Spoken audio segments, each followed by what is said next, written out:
వర్షాలు పడినందువల్ల అదేవిధంగా వరదలు రావడంతో మరి చాలా ఇల్లులు మునిగిపోవడం జరిగింది. మరి దాదాపు ఒక 150 స్టూడెంట్స్ కూడా స్టక్ అయితే మరి తక్షణమే మేము అక్కడ చేరుకొని స్టూడెంట్స్ని కూడా మరి తీసుకెళ్ళి వేరే మరి సురక్షమైన ప్రాంతానికి తరలించడం జరిగింది. మరి అదే కాకుండా ఒక కారు కొట్టుకపోతే మరి ఇప్పుడే ఒక 2 minutes బ్యాక్ మరి ఎన్డీఆర్ఎఫ్ వాళ్ళు ఫోన్ చేసి చెప్పడం జరిగింది ఆయన దొరికిందని చెప్పి. ఆయనను కూడా సేవ్ చేసి మరి ఇంకొక 5-10 minutesలో ఆయన ఇక్కడ రీచ్ అవ్వబోతూ ఉన్నాడు. కాబట్టి ఇదే కాదు, ఇంకా ఏ విధంగా అవసరమైతే ఆ విధంగా సహాయ సహకారాలు అందిస్తూ అందరు కూడా ఎటువంటి ఇబ్బంది కాకుండా మరి మా మెదక్ నియోజకవర్గ కుటుంబ సభ్యులను మేము చూసుకుంటాం. ఇవన్నీ ఏంటంటే గత 10 ఏళ్ళు ఏవైతే వీళ్ళు తప్పులు చేసిరో అవన్నిటివి ఇప్పుడు మనకు కనిపిస్తూ ఉన్నాయి.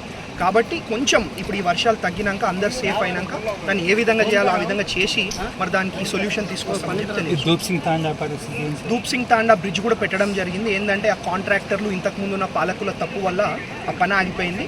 మేము రాగానే మరి దాన్ని రెక్టిఫై చేయడం జరిగింది. అతి తొందరలో ఆ వర్క్స్ కూడా మళ్ళీ స్టార్ట్ అవుతాయి.